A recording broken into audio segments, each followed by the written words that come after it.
On sort parce qu'en fait, normalement, à la tombée de la nuit, c'est là que les requins sortent. Et on préfère pas jouer avec ça, quoi. Parce qu'on est venu pour s'amuser, on n'est pas venu pour risquer notre vie.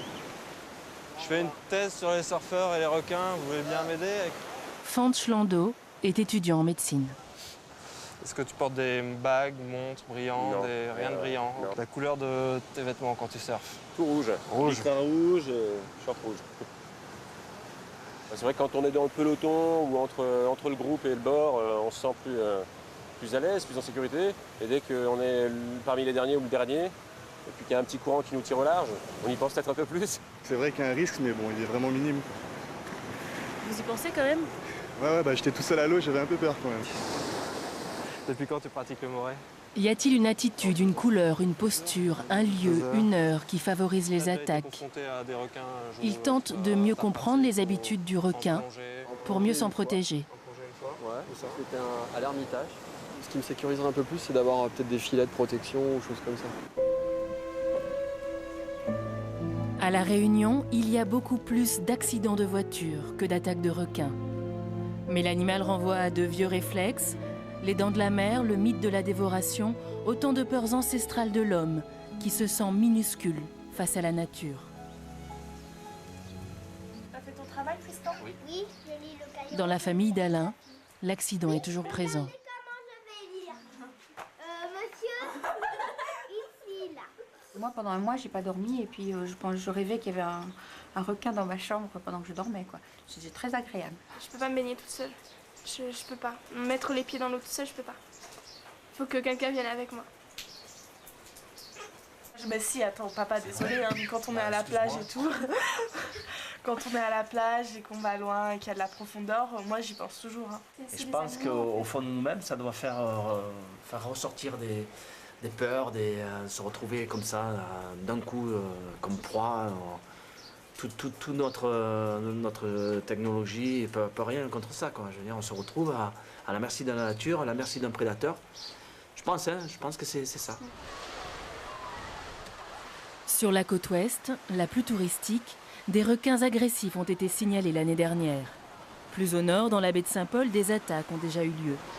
Sur ces plages à la mode, aucune information, aucune politique de prévention. Pourtant, apprendre des gestes simples, installer des valises de secours dans les spots de surf isolés pourrait sauver des vies.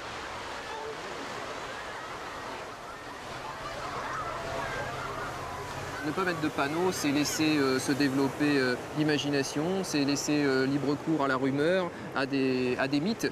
Et en fait, je pense que c'est nier la réalité. Ce qui conviendrait purement et simplement de dire le risque, d'informer les gens. Et ça n'empêcherait pas les gens de venir à La Réunion pour apprécier la beauté de l'île et de profiter de la beauté de l'océan et de ses bienfaits. Le fait de mettre en place des panneaux dans d'autres pays comme l'Australie ou l'Afrique du Sud, ça n'a jamais freiné le tourisme. Ça a au contraire informé les gens, ça les a responsabilisés. Et je pense que c'est ça qui manque à La Réunion. Petit à petit, les mentalités changent. Depuis peu, sur certaines plages du Sud, des pancartes « Attention requin » commencent à apparaître.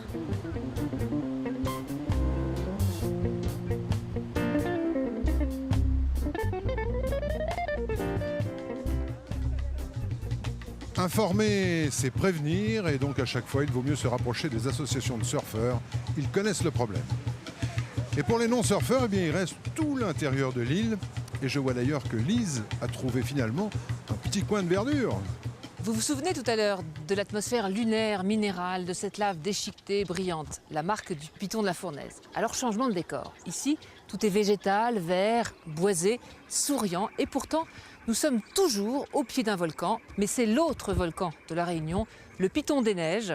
Il n'est plus actif, il est éteint depuis des millénaires, mais pourtant, il a véritablement façonné, sculpté tout le relief de l'île de La Réunion. Alors, quand on regarde un peu autour de nous, on comprend très bien, en voyant ces falaises et ces remparts qui nous entourent et qui nous dominent, comment il y a quelques 3 millions d'années, lors d'une éruption volcanique, brutalement ici, le sol s'est affaissé, formant ce qu'on appelle un cirque. Et ici, c'est le cirque de Mafat. C'est l'un des 3 cirques au cœur de l'île de La Réunion. Ce sont des endroits plutôt inaccessibles. Alors par exemple à Mafat, il n'y a pas de route, donc il faut venir à pied. C'est d'ailleurs le paradis des randonneurs. Pourtant, il y a des villageois qui vivent ici, à peu près 700 personnes, réparties dans une dizaine de villages. Ici, on les appelle des îlettes. Alors on vit de plantations, de forêts, d'élevage. L'électricité est fournie par des panneaux solaires. La poste, c'est 2 fois par semaine, le facteur qui vient à pied. Quant au curé, lui, c'est 1 fois par mois seulement. Alors vous voyez, Georges, on a vraiment l'impression, dans ce monde très très vert, d'être au bout du monde, justement. Et pourtant, je ne suis qu'à quelques kilomètres de là où vous êtes, au bord de la mer. D'ailleurs, je vous rejoins. À tout de suite. Bien sûr, Lise, on vous attend. Ramon, l'île de la Réunion est au cœur d'un archipel qui comporte des îles très différentes.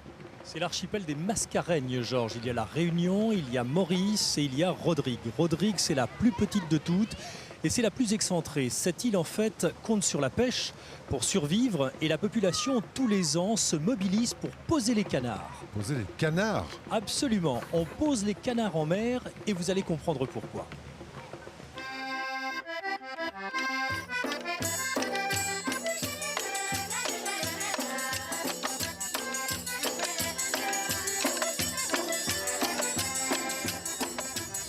Tout commence par un air d'accordéon et la voile vagabonde de Percy qui rentre à terre. Eh bien moi je suis Percy Gontran, natif de l'île Rodrigue et c'est une île volcanique avec beaucoup de relief, une petite île mais quand même étonnante par son lagon qui est 2 fois plus grande que l'île, donc une superficie de 200 km².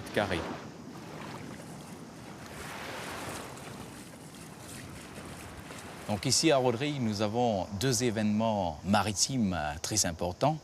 Le premier annuel, qui est la pêche à la Seine, l'ouverture de la pêche à la Seine. C'est une pêche qui est fermée donc, de novembre à mars pour laisser la chance aux poissons de se reproduire. Et on attend la date du 1er mars où tous les pêcheurs de l'île, pratiquement qui ont un bateau, se donnent rendez-vous. Rendez-vous le 1er mars à Baie du Nord avec l'une des 7 pêcheries de l'île. En ce jour d'exception, tous les pêcheurs occasionnels de Rodrigue sont venus sur l'eau. Pour l'instant, ils laissent les professionnels installer le canard, ce filet fixe planté dans le sable. Chaque année, le 1er mars, Nico retrouve comme par instinct cette technique délaissée depuis des mois. On est en train de faire un canard à la chaîne. Ceux qui viennent de là-bas, ils vont faire du battage en se rapprochant. Quand le mulet va rentrer dans le canard, on va vite remonter la Seine. Après, on va refermer le filet derrière pour empêcher les poissons de sortir.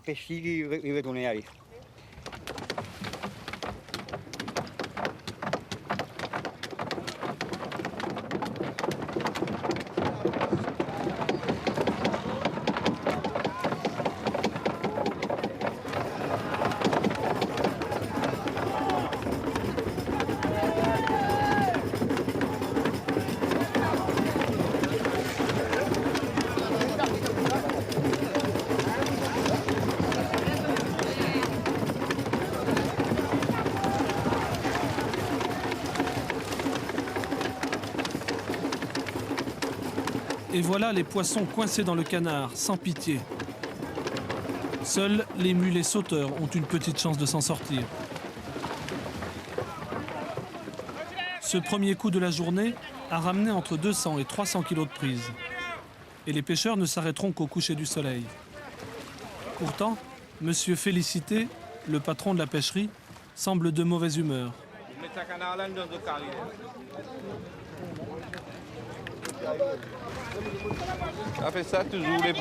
C'est toujours comme ça le 1er mars.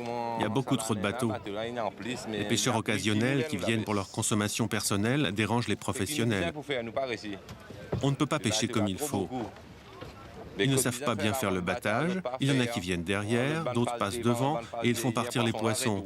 On ne gagne pas tant que ça. Et chacun repart à la voile sur sa petite pirogue. Pour un autre canard, plus loin sur le lagon.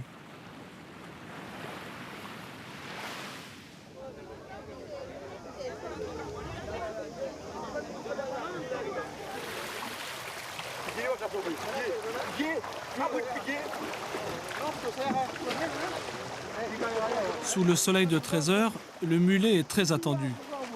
Les femmes d'un côté, les hommes de l'autre, à chacun sa file. C'est le 1er mars.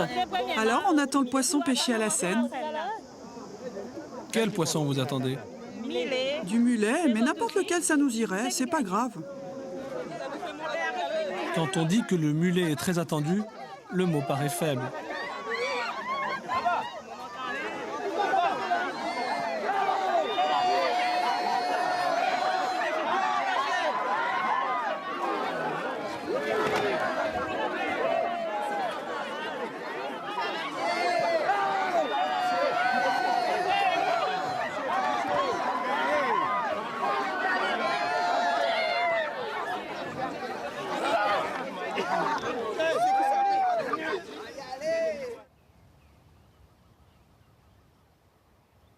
Et le lendemain alors? Eh bien le lendemain, la vie reprend son rythme nonchalant, voire somnolent.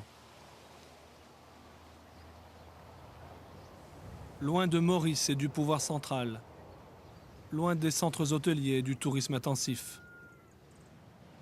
D'ailleurs, personne ne s'arrête à Rodrigue, pas même le vent ni les nuages. Et les 38 000 habitants de l'île sourient parfois de leur solitude et de leur promiscuité. Ici, quand on rêve la nuit, tout le monde est au courant le lendemain, disent-ils.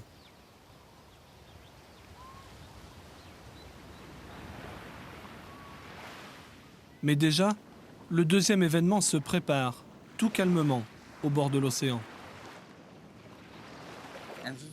Percy, notre conteur, s'apprête à passer lui aussi à l'action.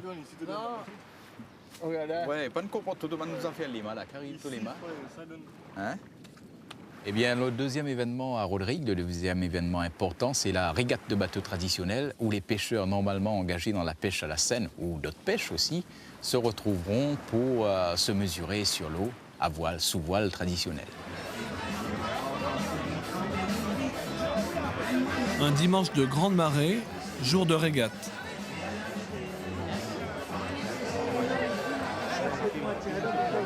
Miko a troqué sa pirogue de pêche contre Diable, son bateau taillé pour la compétition. Et lui, il s'entraîne tous les jours, juste après le travail. Parfois, quand la pêche se termine et qu'on rentre, on se fait des régates entre pêcheurs. Et on se fait des plaisanteries. Par exemple, on dit « Eh, aujourd'hui j'ai gagné, toi t'es resté à la traîne ». Comme d'habitude, j'ai terminé la pêche vendredi. Samedi, je me suis reposé. Et le dimanche, je suis très content de régater. J'adore ça, c'est toujours un grand plaisir.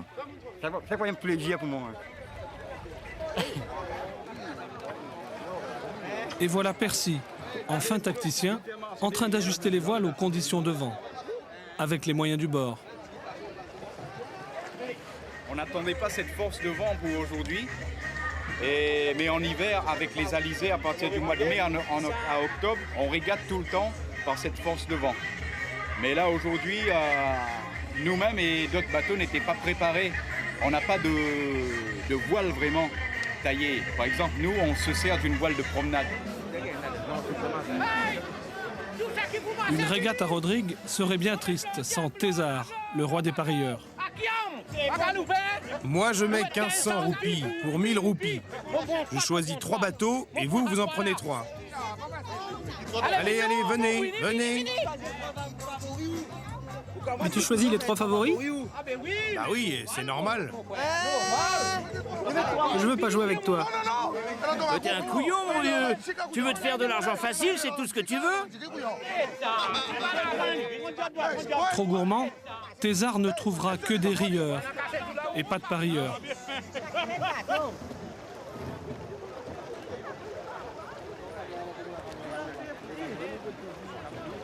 Et c'est parti pour une heure de course entre une douzaine de bateaux. Dès la première bouée, le diable de Miko, orné du chiffre 7, se lance dans un duel d'enfer avec Césario.